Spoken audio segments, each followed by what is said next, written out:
샬롬 하나님 사랑합니다. 여러분 주 안에서 사랑합니다. 로마서 11장 말씀 보고 있죠. 1절에서 2절 29절에서 32절 하나님의 긍휼하심입니다. 1, 2절 봅니다. 그러므로 내가 말하노니 하나님이 자기 백성을 버리셨느냐? 그럴 수 없느니라. 나도 이스라엘이며 아브라함의 씨에서 난 자요 베냐민 지파라. 하나님이 그 미리 아신 자기 백성을 버리지 아니하셨나니 너희가 성경이 엘리야를 가리켜 말한 것을 알지 못하느냐. 그가 이스라엘을 하나님께 고발하되. 29절에서 32절 하나님의 은사와 부르심에는 후회하심이 없느니라. 너희가 전에는 하나님께 순종하지 아니하더니 이스라엘이 순종하지 아니함으로 이제 긍휼을 입었느니라. 이와 같이 사람들이 순종하지 아니하니 이는 너희에게 베푸시는 긍휼로 이제 그들도 긍휼을 얻게 하려 하심이라. 하나님이 모든 사람을 순종하지 아니하는 가운데 가두어 두심은 모든 사람에게 긍휼을 베풀려 하심이로다. 이렇게 말씀하고 있습니다.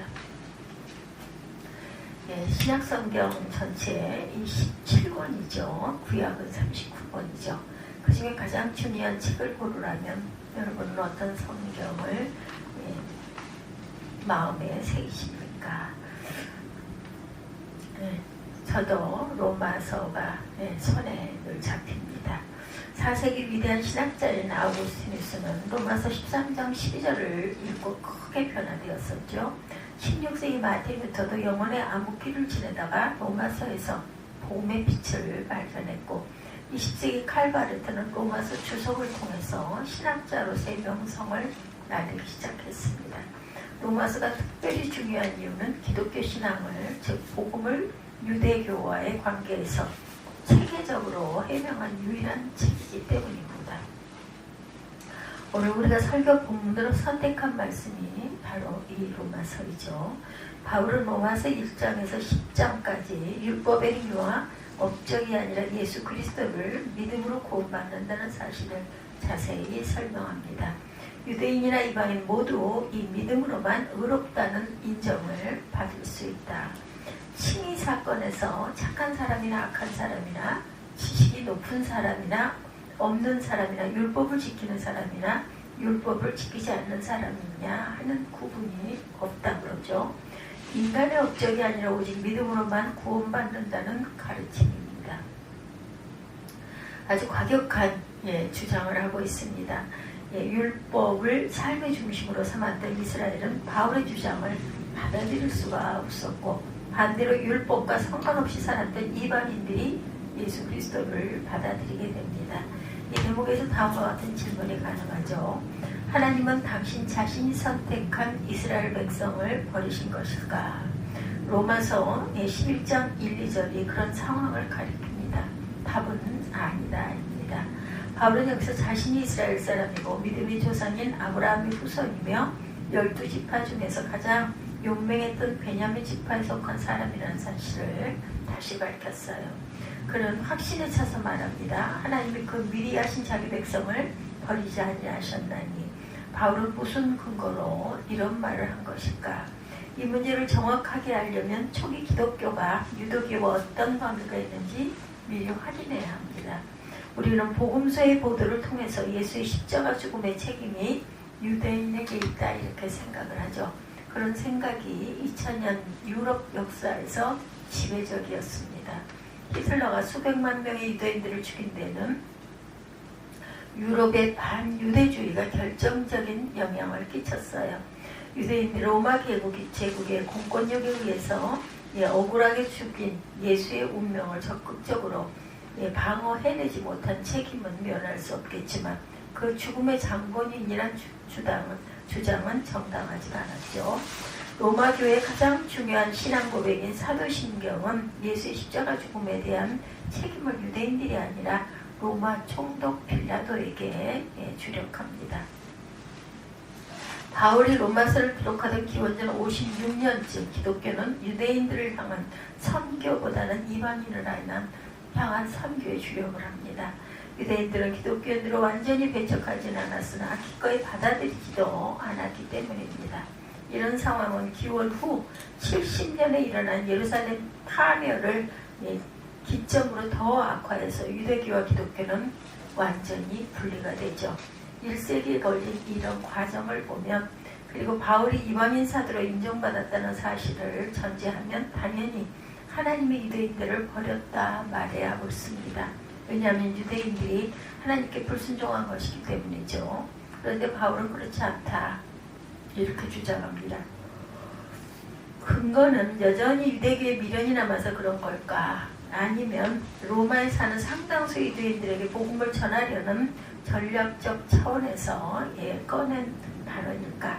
그렇지 않습니다. 바울은 신학적이면서도 논리적으로 생각하는 사람입니다. 그는 유대교 신학에도 정통했어요. 당시 유대교의 위대한 스승이었던 가말리엘에게서 배웠습니다. 그가 로마서만이 아니라 고린도에 보내는 편지나 갈라디아에 보내는 편지에서 어떤 그 사안을 말하든지 핵심은 하나님께 있었어요. 지금 본문에서 유대인들 문제를 다루면서도 정작 말하고 싶은 대상은 하나님입니다. 로마서 11장 1, 2절에 하나님이 자기 백성인 유대민족을 버리지 않았다고 한 다음에 11장 29절에서 하나님의 은사와 부르심에는 후회함이 없다 이렇게 말하죠. 예수 그리스도의 복음을 거부하는 유대민족을 하나님이 버리지 않았다는 바울의 확신에는 하나님에게 후회하심이 잘못하심이 없다는 사실에 근거하죠. 하나님은 이미 오래전 유대인들을 조상이라고 할 아브라함을 선택하고 부르셨고 번성케 하신다 이렇게 약속을 하십니다. 유대민족이 하나님의 백성이라는 사실은 부정할 수 없다 바울은 생각한 것이죠. 바울은 이어지는 30절부터 유대인들의 불순종이 즉 예수 그리스도의 복음을 받아들이지 않는 것이 이방인들에게 하나님의 긍휼하심이 임하게 되는 계기라는 사실을 설명합니다. 이방인은 원래 하나님을 몰랐어요. 하나님께 순종하지 않았습니다. 하나님을 믿지 않은 것이죠. 유대인들이 예수 그리스도를 배척하지 않았으면 이방인들은 여전히 하나님의 긍휼을 경험하지 못했을 것이라고 바울은 생각합니다. 틀린 생각이 아니죠. 예수의 제자들과 초기 기독교 복음 전도자들은 초창기에 유대인들만을 선교의 대상으로 생각을 했어요. 유대인들이 그 복음을 받아들였다면 제자들과 복음 전도자들은 굳이 이방인에게 가지 않았을 것입니다. 바울은 여기서 한 걸음 더 나아갑니다. 이방인들에게 말하는 긍휼로 이제는 유대인들도 하나님의 긍휼하심을 얻게 되었다는 것이죠. 처음에는 이방인들이 불순종했고 뒤에는 그 유대인들이 불순종합니다. 그런 불순종을 통해서 하나님은 그들 모두에게 긍휼을 베풀 수 있게 되었어요. 이런 점에서 하나님의 은사와 부르심은 잘못된 일이 없다. 사람의 불순종과 하나님의 긍휼하심의 싱그러운 관계를 바울은 마지막으로 32절에 압축해 놓습니다. 하나님의 모든 사람을 순종하지 아니하는 가운데 가두어 두심은 모든 사람에게 긍휼을 베풀려 하심이로다. 우리말 개혁성경 번역성경은 거칠게 들립니다. 개혁개정 번역성경 공동번역으로 다시 봅니다. 하나님께서는 모든 사람을 불순종에 사로잡힌 자가 되게 하셨다. 그러나 결국은 그 모두에게 자비를 베푸셨다. 32절이죠. 하나님 모든 사람을 순종하지 아니하는 가운데 가두어 두심은 모든 사람에게 긍휼을 베풀려 하심이로다. 긍휼을 베풀려 하심이로다. 이미 앞에서 핵심적인 내용을 말씀드렸어요. 설명이 필요한 부분과 한 걸음 더 깊이 들어가야 할 부분만 조금 더 보도록 하죠. 모든 사람을 불순종에 사로잡히게 하셨다는 표현은 불순종의 책임이 하나님에게 있는 것처럼 들리나 그렇지 않죠. 불순종은 자유의지를 지닌 사람 자신의 선택이자 책임입니다. 하나님은 사람들의 그런 선택을 강제로 막지 않으신 것이죠. 아담과 이브의 선악과 선택을 하나님이 강제로 막지 않으셨던 것과 똑같습니다. 자유의지를 주셨죠. 이와 비슷한 일들은 구약 성경에 자주 나옵니다. 대표적으로 애굽의 바로는 모세를 통해서 전달된 하나님의 명령을 거부했어요. 노예처럼 살던 히브리인들에게 자유를 허락하지 않습니다. 이를 성경 기자는 야훼께서 바로의 마음을 완악하게 하셨다 이렇게 표현합니다. 하나님이 모든 사람을 불순종에 사로잡힌 자가 되게 하셨다는 문장은 모든 사람이 하나님께 불순종했다라는 의미가 됩니다. 쉽게 바꾸면 모든 사람이 이기적으로 자기 중심적으로 교만하게 더 거칠게 표현하면 잘난 척하면서 또는 자기에게 매달려서 산다는 뜻입니다. 인간이 불순종했다면 하나님은 그것을 심판해야 되겠죠. 이런 심판에 대한 말씀은 구약의 선지자들에게서 흔히 볼 수 있습니다. 선지자가 말하는 심판도 좋은 말씀이나 바울은 선지자들의 영적인 안목을 뛰어넘습니다. 하나님은 인간의 불순종을 심판하지 않고 오히려 긍휼을 베푸실 기회로 삼으셨습니다. 아예 처음부터 긍휼을 베풀어서 불순종에 떨어지지 않게 하는 게 옳은 건 아닐까? 여러분 어떻게 생각하십니까? 이런 문제를 진지하게 생각은 해봤는지, 하나님의 긍휼하심이 무엇인지에 관해서 먼저 생각해야 합니다. 대부분의 영어 성경은 긍휼을 명사 mercy라고 번역했고, 루터 성경은 어바맨이라는 동사, 에바맨이라는 동사로 번역했는데 그 의미는 똑같은 자비가 됩니다. 아무런 자격도 없는데 특별한 대우를 받을 때 자비를 얻었다라는 것이지요. 우리가 보통 사용하는 은혜와 자비와 긍휼하심은 신학적으로 같은 뜻입니다. 우리가 하나님의 자비를 또는 은혜를 경험하지 못하는 이유, 자신에게 구원받은 자격이 있다고 여기기 때문이죠. 일상적인 말로 바꾸면 자신을 행복하게 살 능력이나 자격이 충분하다라는 그런 뜻이죠. 거꾸로 자신이 불순종한다는 사실을 직면할 때 하나님의 자비를, 즉 궁극적인 위로를 경험할 수가 있습니다. 오늘 교회력에 따라 주어진 복음서 말씀은 마태복음 15장 21절에서 28절입니다. 예수는 이방인들이 주로 사는 두로와 시돈 지역으로 갔어요. 가나안 원주민인 한 여자가 예수를 향해서 소리를 칩니다. 다윗의 자손이여 나를 불쌍히 여기소서, 내 딸이 흉악하게 귀신이 들렸나이다. 예수는 그녀에게 모욕적으로 들릴 만한 발언을 하시죠.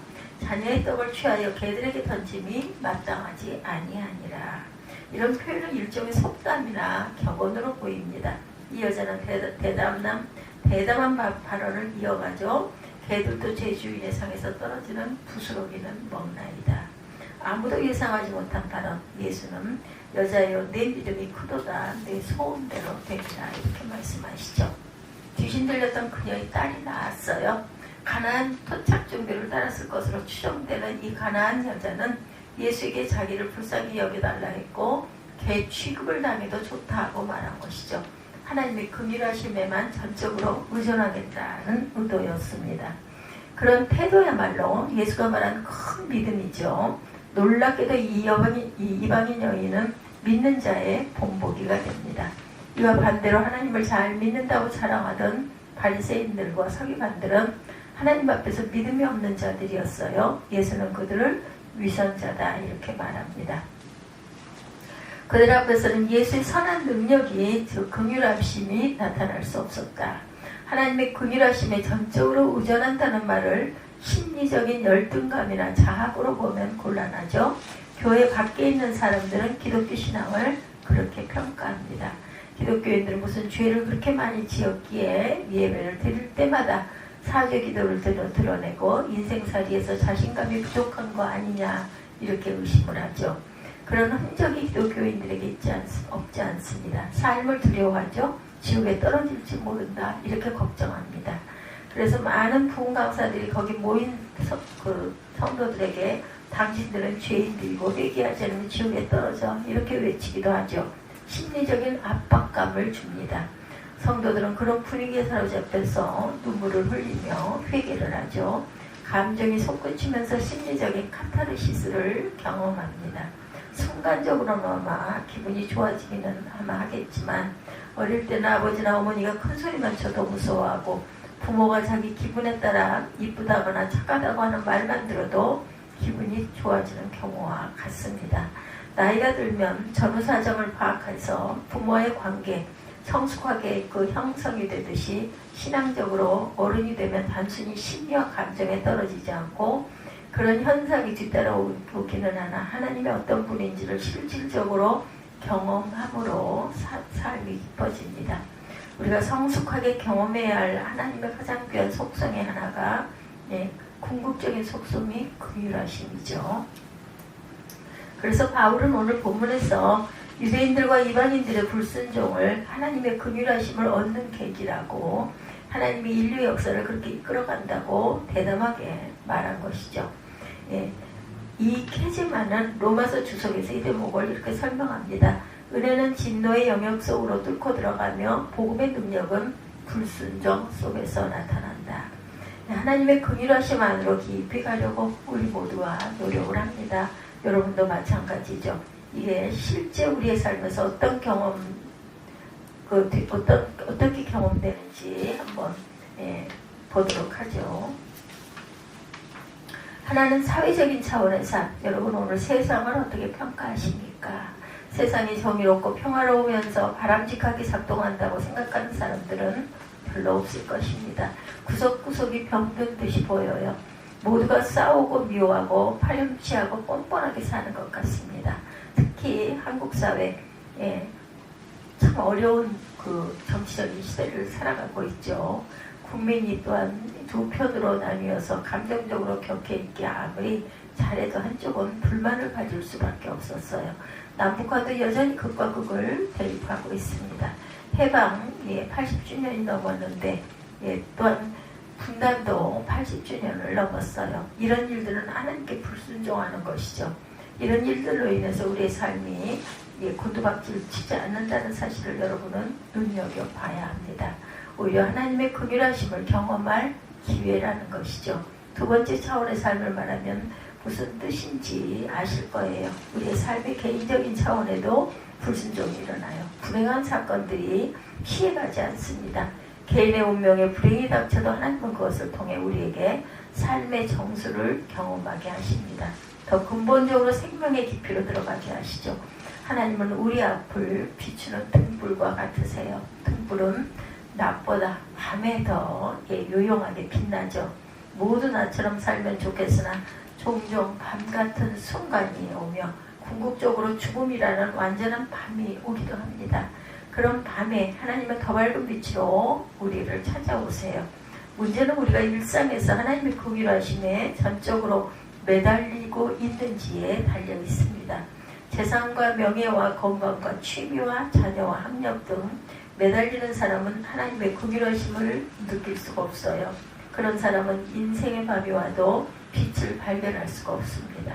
참으로 이상하죠. 똑같은 불행을 겪는데 똑같이 늙고 똑같이 죽음을 맞는데 어떤 사람은 빛을 더 또렷이 느끼고 어떤 사람은 그냥 어둡게 떨어질 뿐이다. 어떤 사람은 하나님의 긍휼하심을 분명하게 느끼고 어떤 사람은 자기 상실감을 그 상실감 속으로 떨어집니다. 항암 치료를 받으신 집사님의 이야기입니다. 8개월간 대장암 수술과 항암 치료를 받으셨대요. 집사님은 12차 항암 치료가 끝나서 얼마 후 집으로 돌아갈 예정이었다고 그래요. 요양원에서의 경험을 그림과 글로 그분이 남기셨다고 합니다. 그걸 사이트에 차례차례 올리고 있다고 그러죠. 김 집사에게 겉으로 볼 때 어둠과 같은 시간이었으나 내면적으로는 긍휼하심을 얻는 시간입니다. 요양원 생활이 아니었다면 이런 경험은 아마 주어지지 않았을 거예요. 뾰족히 입술을 내미는 진달래와 매화봉오리, 웃음 띤 바위가 어마어마한 존재로 자신에게 다가왔다고 합니다.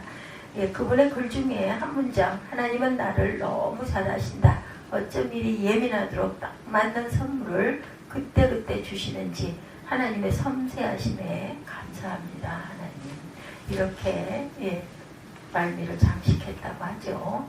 하나님의 우리에게 긍휼하심으로 때에 따라서 필요를 채워주시고 응답해 주신 하나님께 영광 올려드립니다.